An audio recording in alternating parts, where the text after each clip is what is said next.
দেখেছেন যে আমরা রেগুলারলি এই ধরনের আমরা প্রেস ব্রিফিং করছি এই সময়টাতে।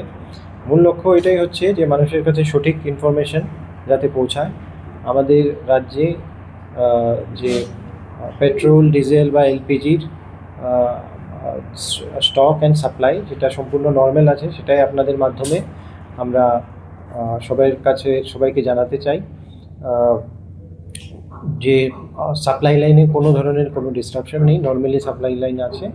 আর তাছাড়া এই যে পেট্রোলিয়াম প্রোডাক্টসগুলি আছে সেগুলিরও স্টক আমাদের এখানে নর্মাল, আর স্টকগুলি প্রতি দিনই রিপ্লেনিশ হচ্ছে, সেটাতে কোনো ধরনের কোনো সমস্যা নেই। তাছাড়া আমরা বিভিন্ন পেট্রোল পাম্পগুলি বা এলপিজি যে ডিস্ট্রিবিউটর সেগুলিও বিভিন্ন সময় মনিটরিং হচ্ছে যাতে এনশিওর করা যায় কোনো ধরনের ডিসরাপশন না হয়। তো মূলত এই জিনিসটা, তার সাথে বিভিন্ন ধরনের যে আরও এসেনশিয়াল কমোডিটিস আছে সেগুলির রেটও আমরা প্রতিদিনই কালেক্ট করছি সাব ডিভিশনগুলির তরফ থেকে, যাতে একটা মনিটরিং রাখা যায়। আর প্রাইসের উপরে যাতে আমাদের নজর থাকে, যাতে কোনো ধরনের অস্বাভাবিক কোনো প্রাইস হলে আমরা ডিটেক্ট করতে পারি আর তার ক্ষেত্রে আমরা অ্যাকশন নিতে পারি। তো আপনারা হয়তো দেখেছেন বিভিন্ন জায়গায় মার্কেটে বা পেট্রোল পাম্পগুলিতে সাব ডিভিশনের টিম সময় সময় ওনারা ইন্সপেকশনে যাচ্ছেন, ওনারা সেগুলি চেকে রাখছেন যাতে এই ধরনের কোনো ঘটনা যদি হয় তাহলে তাদের নজরে যাতে আসে, আর বিভিন্ন সময় তারা অ্যাকশন নিচ্ছেন। State level committee, district level committee already form করা হয়েছে। তো state level committee, district level committee regularly সেগুলির মিটিংও আরম্ভ হয়ে গেছে, মিটিং আমরা করছি যাতে ওভারঅল সিচুয়েশন সেটা মনিটরিংয়ে থাকে। আমাদের রেসপেক্টেড চিফ সেক্রেটারি স্যারও রেগুলার মিটিং করছেন, ওনার মনিটরিংয়ে আছে।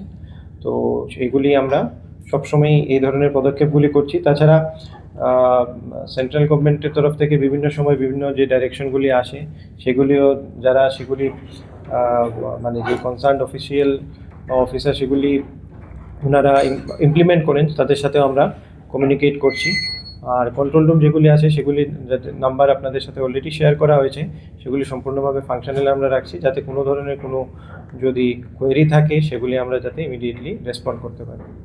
তো আপনাদের যদি এই নিয়ে কোনো কিছু জিজ্ঞাসা করার থাকে তাহলে প্লিজ আপনারা জিজ্ঞাসা করতে পারেন। বর্তমানে কত দিনের স্টক রয়েছে?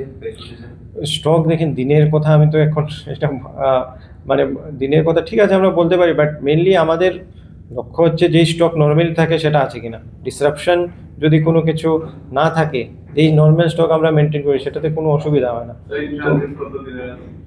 ট্রানজিট সবগুলো মিলিয়েই দেখুন, আমাদের স্টক যদি আমরা বলি তো টোটাল একটা স্টক হচ্ছে যে আমাদের স্টকে মানে যেগুলি ডিপোতে কতটুকু স্টক আছে, তারপরে ট্রানজিটে কতটুকু স্টক আছে, তারপর আমাদের ডিস্ট্রিবিউটার এন্ডে কতটুকু স্টক আছে। তো সব মিলেই আমি আপনাদেরকে গতদিনও বলেছি, এবারে বলছি যে মানে সম্পূর্ণ নর্মাল সময়ে যতটুকু স্টক থাকে সেটাই আছে, সেটার কোনো কম নেই। না, কোনো কিছু ক্রাইসিসে কিছু না। রেগুলারলি আমরা ডেইলি মনিটর করছি যে কী ধরনের সিলিন্ডার, কতটা সিলিন্ডার মানে সেগুলি সেল করা হচ্ছে। তো সেই ক্ষেত্রে কোনো ধরনের কোনো মানে শর্টেজ বা এই ধরনের কোনো কিছু নেই। শিলচর থেকে তিনটা ডিস্ট্রিক্টে, বুজংনগর থেকে 5টা ডিস্ট্রিক্টে সাপ্লাই হয়, আর শিলচর থেকে আরও 3টে ডিস্ট্রিক্টে সাপ্লাই হয়। তো এটা নর্মাল আছে। পার্ট অফ মানে ধলাই ডিস্ট্রিক্ট আবার বুজংনগর থেকেও হয়, আবার শিলচর থেকে কভার করে ম্যাক্সিমামটা ইয়েতে। মানে গ্যাসের এই যে কালোবাজারিটা বন্ধ হচ্ছে না, মানে কি হারে মানুষ মানে প্রচুর পরিমাণে টাকা দিচ্ছে গ্যাসের। বর্তমানে এখন গ্যাসের একটা সিলিন্ডার রেট কত রয়েছে? সিলিন্ডার বিভিন্ন রকমের আছে। কমার্শিয়াল সিলিন্ডারটা ওই দিনে আমরা বলেছি সেটা একটু বাড়ানো হয়েছিল 19 কেজি যে সিলিন্ডার, আর বাকি যেটা 10 যেটা 14.2 কেজি সেটা আছে। আপনার নিউ রেটে আছে 1073.50। এটা রেটে কোনো ইনক্রিজ নেই। বাজারে বিক্রি হচ্ছে 2,500 3,000। না, এটা যে আপনারা বলছেন যে বাজারে কোন স্পেসিফিক, ওই দিনে ওনারা একটা দুইটা ইয়ের কথা বলেছিল ডিস্ট্রিবিউটার, সেগুলিকে আমাদের এখান থেকে তারপরে ইন্সপেকশনেও পাঠানো হয়েছে। তো তো কোনো কিছু আপনারা দল বেঁধে স্যার ওই দিন আমার সামনে গেছে এলজিএম স্যার এই পুতুলিয়া, তখন তো তারা সব স্টক সব তাহলে এভিডেন্স কিছুদিন আপনারা আগেও দেখেছেন মানে বই মানে এই বই আর শেষ হয় না, মানে কি হারে বই তাদের জন্য নিতে পারে না যারা নিচ্ছে প্রতিদিন। স্যার একটা প্রশ্ন, স্যার 6 কেজি যে কমার্শিয়াল সিলিন্ডারগুলো ছোট 5 কেজি ট্রেনিংয়ে যে ক্যাপিং আছে ওই ক্যাপিং অনুসারে আমরা সাপ্লাই করে থাকছি। আর রিগার্ডিং স্যার যেটা বলেছেন যে দেখুন আমাদের ডিস্ট্রিক্ট লেভেল থেকে তো স্টেট লেভেলে তো মানে রেট তো হচ্ছে, কনস্ট্যান্ট রেট হচ্ছে, তো স্যাররা তো করছেন। প্লাস আপনাদের ফিডব্যাকেই আমরা কিন্তু এই স্টেটের মধ্যে যে আগে যেটা আমরা ডিএসসি বুকিং যেটাকে বলি, অথেন্টিফিকেশন, যে কাস্টমারের কাছে গেলে কাস্টমারের কাছে ওটিপি আসবে, ওটিপি আসলে পরে যখন কাস্টমার ওটিপিতে ভেরিফিকেশন করবে হ্যাঁ আমি ডেলিভারিটা নিয়েছি, তখনই গিয়ে ওই ডেলিভারিটা কমপ্লিট হয়, না হলে এটা ডেলিভারি পেন্ডিংয়ে থাকে। তো এই ক্ষেত্রে ত্রিপুরাতে এখন যে আমাদের আরবান এরিয়া আছে, আরবান এরিয়াতে 95% ডিএসসি রাখা, আর রুরালে 90%, আগে এটা 80% ছিল। তো আপনাদের ফিডব্যাকেই এটা যে যদি 25 days না, এটা 25 ডেজ তো আরবানে আর রুরালে 45, ওটা আলাদা। আর এটা হলো আপনারা যেটা বলছেন রেট হাই, আমি একদম মনে করুন আমি কাস্টমার, আমার কাছে সিলিন্ডার নিয়ে আসছে, যতক্ষণ অবধি না আমি ওটিপিতে আমার কাছে যে ওটিপিটা আসছে ওই ওটিপির ভেরিফিকেশন যতক্ষণ আমি দেবো না, ততক্ষণ ওনার ডিস্ট্রিবিউটার ডেলিভারি সিস্টেমটা কমপ্লিট হবে না, উনি সিস্টেমটা দেখাবে মিসম্যাচ দেখাবে। না সেটা তো সব ঠিক আছে, এটা তো দিচ্ছে সব। হ্যাঁ। তারপরেও তো ওখান থেকে যদি গ্যাস নিতে হয় তারপরে এই মানে এই পয়েন্টটা পাইছেন কোথা থেকে এই কালোবাজারি হচ্ছে? এটা কি মানে গ্রাহকরা নিয়ে ওটিপি নিয়ে এরপর কালোবাজারি করছে, না ওই সেন্টারগুলো থেকে কাজ করছে? ডিস্ট্রিবিউটার থেকে দেখুন 95% যদি ডিএসসি বুকিং হয়, তো একটা কাস্টমার যে আছে সে অথরাইজড কাস্টমার, সে নিজের মানে বই বুক নিয়ে আসছে, ও নিজে অথেন্টিকেট করছে, বুকিং করছে। যারা কার্ড নেই, যারা কার্ড ছাড়া তো বিক্রি হবে না, কারণ মানে ওটিপি যাবে না, মোবাইল নাম্বার রেজিস্টার থাকবে না, ও কি করে নেবে? এর জন্যই তো ডিএসসি বুকিং ত্রিপুরাতে হাইয়েস্ট এখন নর্থ ইস্টের মধ্যে চলছে। অনেক ক্ষেত্রে প্রবলেমটা যেটা হচ্ছে, আমার কাছে অনেক কাস্টমার যাদের বই নেই, ওরা কিন্তু বিভিন্ন জায়গা থেকে সংগ্রহ করার চেষ্টা করে একটু বেশি দামে। সেই জায়গা থেকে মেইন প্রবলেমটা হচ্ছে আমার যেটা, আমার কাছে 4-5 জন লোক আছে যাদের কার্ড নেই, কিন্তু তারা খুব ডেসপারেটলি চেষ্টা করছে যে তাদের প্যানিক ডিস্ট্রিবিউটার এন্ড থেকে কিছু হচ্ছে না, কারণ ওর কাছে অথেন্টিফিকেশন ছাড়া 95% তো ডিএসসি ছাড়া হবেই না। রুরাল এরিয়াতে ওটা 80% ছিল, 90%। যখন আপনার কিন্তু বইটা গ্যাসটাও সঠিক মালিকের কাছে পৌঁছে কিনা এটা তো তদন্ত করেছেন, কারণ এটা ডিসি স্যার গভর্নমেন্ট দিয়েছে 5% তুমি এমন লোকেরকে দেবে এটা যারা নাকি মোবাইল নেটওয়ার্ক নেই। প্লাস আছে আরো আছে, যেমন আপনাদের ওই এক্সামটেড ক্যাটাগরি আছে, যেমন এই হসপিটালগুলো, যতগুলো গভর্নমেন্ট হসপিটাল আছে এর মধ্যে 100% করে গভর্নমেন্ট হসপিটাল এক্সামটেড ক্যাটাগরির পরে স্কুল, এই যে অঙ্গনওয়াড়ি খাদ্য, এই যে ওরা কিছু তাদের তো নিজস্ব বই আছে। হ্যাঁ ওদের বই আছে, ওটা বিনা দিয়েছে কিন্তু ওটাও বিনা ডিসি। হ্যাঁ, ওই জন্যই 5% রাখা, যেটা নিচ্ছে মালিকরা যারা নিচ্ছে ওটার জন্য রাখা ওইটা পার্সেন্টেজটা একদম বেয়ার মিনিট। আমাদের ত্রিপুরাতেই সবথেকে মনে করুন হাইয়েস্ট, এখানে 90% আপনার, এখানে 95% রাখা হচ্ছে আরবানে, আর রুরালে 90%। যদি ওভারঅল আপনি যদি মানে কান্ট্রি দেখেন পার্সেন্টেজের তুলনায় ত্রিপুরা ইজ এ বেটার পজিশনে এই আছে। কারণে যেহেতু আপনি কালোবাজারি কথা কোথা থেকে কালোবাজারি হচ্ছে সেই বিষয়টা মানুষ আপনাদের কাছে তথ্য দিচ্ছে যে কিছু কিছু যারা নাকি গ্যাসটা নিচ্ছে তারাই বলছে যে বইটা আমার না, এটা আরেকজনের বই, এটা ডিসি নাম্বার লাগানো হলে আমি নিয়ে নিয়েছি, এটা আরেকজন এখানে থাকে না। আচ্ছা, আমার মনে হয় এটা স্পেসিফিক এই পয়েন্টটা আজকে যেহেতু রেজ করছেন ওনারা, তো ওই স্পেসিফিক পয়েন্টটা একবার চেক করলে ভালো হয়।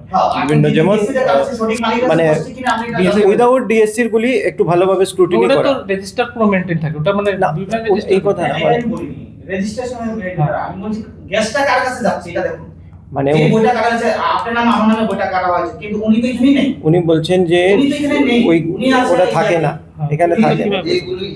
মানে এক দুইটা সাব ডিভিশনাল অ্যাডমিনিস্ট্রেশনের সাথে মিলে joint rate করে।